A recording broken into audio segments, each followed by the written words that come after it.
Sir ये हमारी facility है, इसी में सब कुछ है।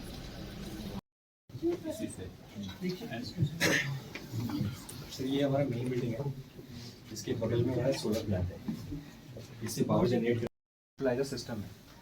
यहाँ पे H2O जो वाटर है हमारा वो ब्रेक होता है, हाइड्रोजन जो है उसको हम फिर ये हमारा कंप्रेसर यूनिट है, यहाँ पे कंप्रेस करके अपने स्टोरेज में 450 बार पे भरते हैं। सर यहाँ से यहाँ ये डायरेक्टली डिस्पेंसर के लिए हमारे पास लाइन है और इस डिस्पेंसर से बस में भर के फिर हम आगे यूज़ करते हैं। So this is the whole process है। हाइड्रोजन का उपयोग करते हैं, ऑक्सीजन का क्या करता है? ऑक्सीजन सर हम जस्ट एनवायरनमेंट में रिलीज कर देते हैं। सर तो यहाँ तो इस इलाके में ऑक्सीजन की भी इतनी बड़ी आवश्यकता है, और तो supply to the hospital and all that, यहाँ पे ऑक्सीजन की जरूरत होती है। हॉस्पिटल का जो मेडिकल ग्रेड ऑक्सीजन है सर वो थोड़ा सा डिफरेंट है, बट आपका अच्छा आइडिया है sir. Convert to that oxygen. हाँ सर, हमने आकर कोविड के दिनों में भी bought oxygen from so many yes sir. Sources, right from वो जो कोयले की खाने वहाँ से, फिर आपके थर्मल प्लांट्स हैं, ये जो इंडियन ऑयल के रिफाइनरीज हैं, रिफाइनरीज से भी हमने जो ऑक्सीजन है, जो इंडस्ट्रियल ऑक्सीजन है उसको भी रिफाइन करके और फिर उसको सबसे बनाया। तो ऑक्सीजन का जब हाइड्रोजन का उपयोग करना ऑक्सीजन का उपयोग भी करना चाहिए। यहाँ तो इस इलाके में बहुत कम ऑक्सीजन के सिलेंडर बनाए जाते हैं, छोटे कर सकते हैं, होटलों में कर सकते हैं, मेडिकल इक्विपमेंट हिसाब से कर सकते हैं। अभी तो they are making the hydrogen cylinders around how many 80 or so 21 ये जो येलो है cylinders they are making. So just R&D team को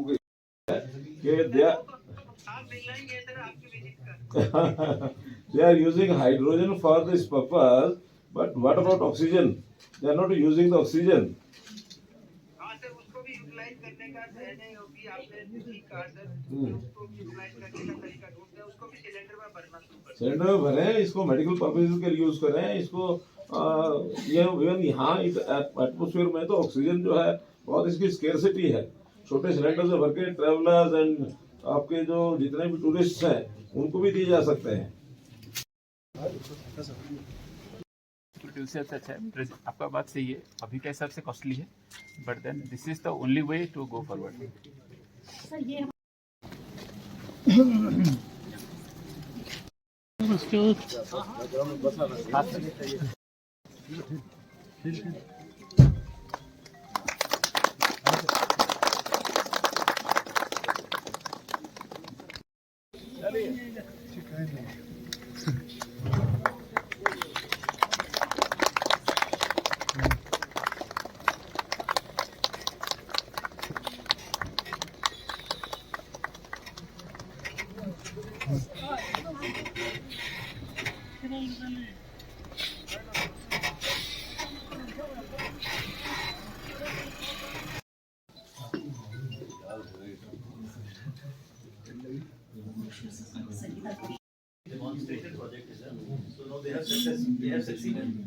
हमारे साथ इस वक्त जो हमारे Amara Raja infrastructure private limited के यहाँ पर मैनेजर है शास्त्री सर, तो इसके बारे में बताएं सर, जो देश का पहला प्रोजेक्ट ऐसे लद्दाख में आज उद्घाटन हुआ।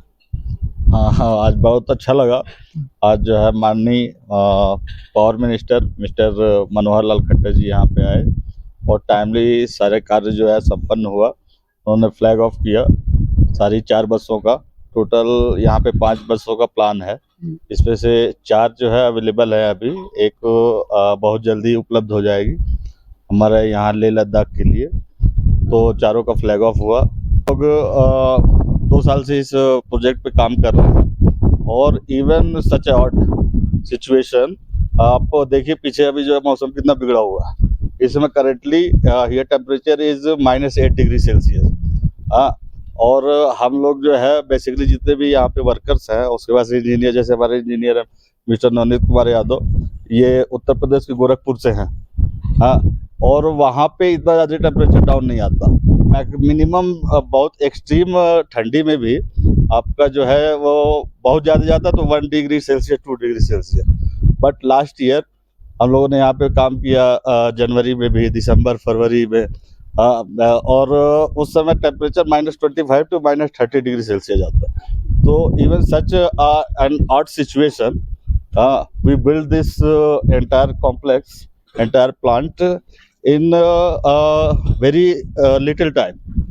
If you will see that हम आप टोटल तो 2 साल है, आप देखेंगे कि 2 साल है, but how much window we get only 10 months. In 10 months you can see this building, and this building is insulated building.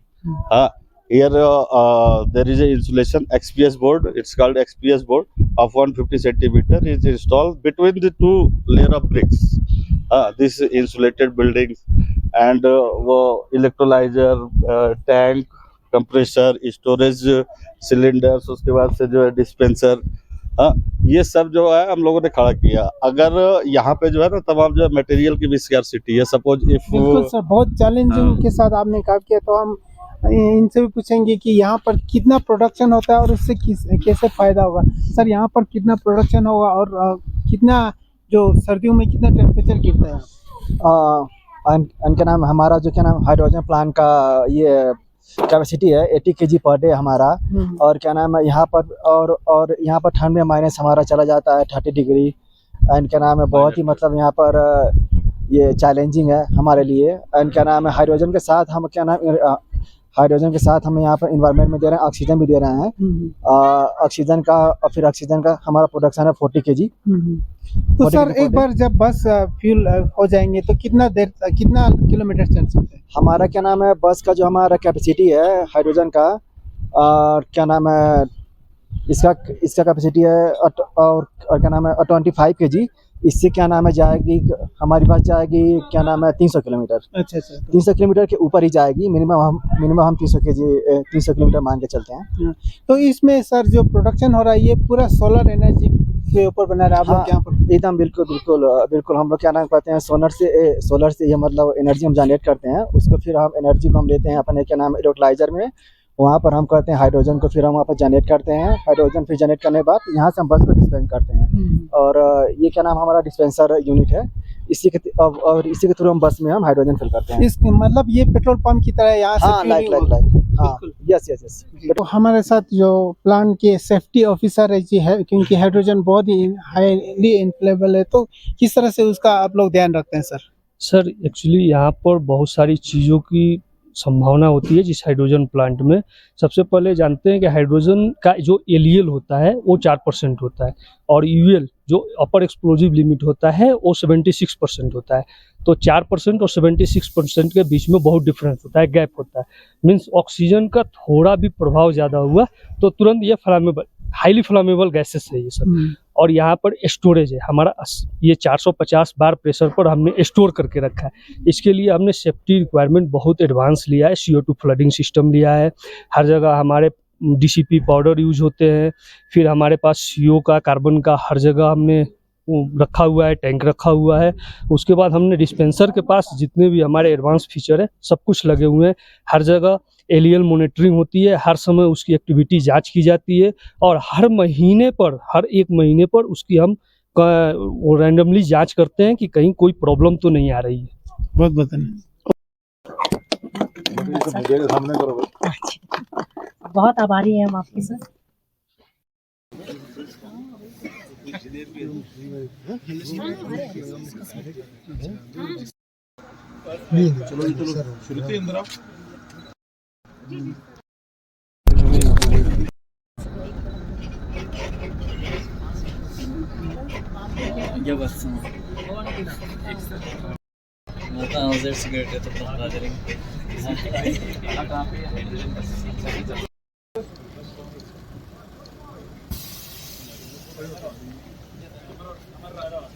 मेरा 3 दिन का ये दौरा लेह यानी लद्दाख रीजन का रहा है और नए दायित्व के बाद पहली बार लद्दाख आना हुआ है.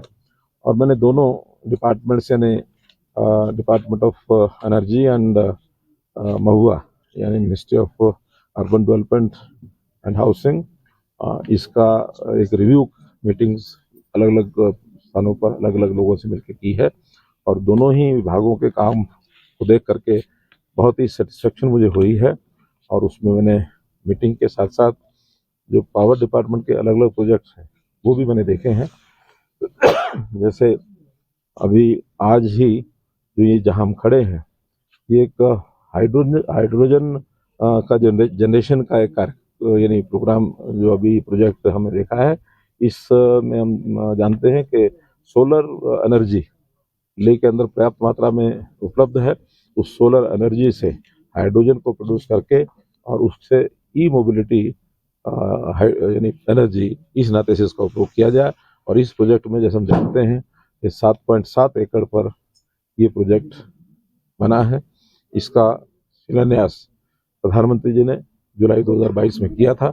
आज मेरा सौभाग्य है कि इसका उद्घाटन करने का आज मुझे अवसर मिला है और इसमें 80 केजी जो हाइड्रोजन है प्रतिदिन इसमें उपलब्ध होगी और 5 बसेस उनको हाइड्रोजन प्रतिदिन सप्लाई की जाएगी। हर बस प्रतिदिन 300 किलोमीटर चलेगी और एक ऐसा एनर्जी का सिक्योरिटी का जो विषय है इसमें से पूरा होगा, क्योंकि हम जानते हैं कि लद्दाख एक ऐसा क्षेत्र है जहाँ एनर्जी को लाना यानी खास करके पेट्रोल डीजल का यहाँ उपयोग करना बहुत ही महंगा पड़ता है, दूर से लाना पड़ता है।